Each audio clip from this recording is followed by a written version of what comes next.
Wal-Mart, a company of 1.4 million people employed in the U.S., heads to the Supreme Court tomorrow, brought there by 6 women who say they were subjected to years of sex discrimination, passed over for promotions, paid less than men, and arguing if it happened to them, it hurt as many as hundreds of thousands of other women. Terry Moran covers the court for us. It's taken 10 long years, but Christine Kwapnowski has finally made it to the Supreme Court of the United States. And here I'm rocking the whole company, and I'm doing it for myself. I'm doing it for every woman who's afraid to do it for herself. Christine is one of the lead plaintiffs in the case against Wal-Mart, and she's accusing the company of discriminating against her and against perhaps as many as 1.5 million other women, former and current employees. It was an old boy culture, she says, and an old boy network for pay and promotions. I asked about why the males were making more money. It was basically, I was told that they had a family to support. At the time, I was a single mom with 2 kids.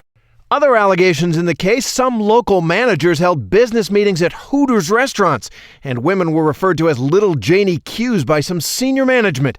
But is all that, if it's true, really typical for all women working at Wal-Mart?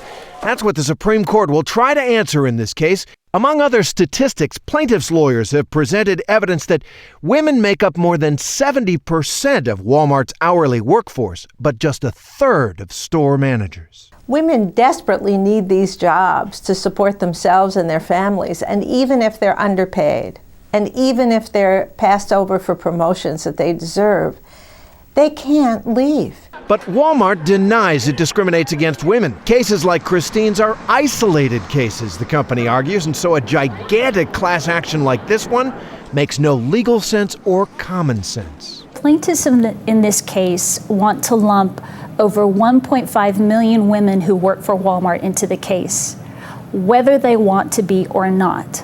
For Christine Kwapnowski and others, it's not that complicated. If I'm doing the same job as a male is, I should get the same pay.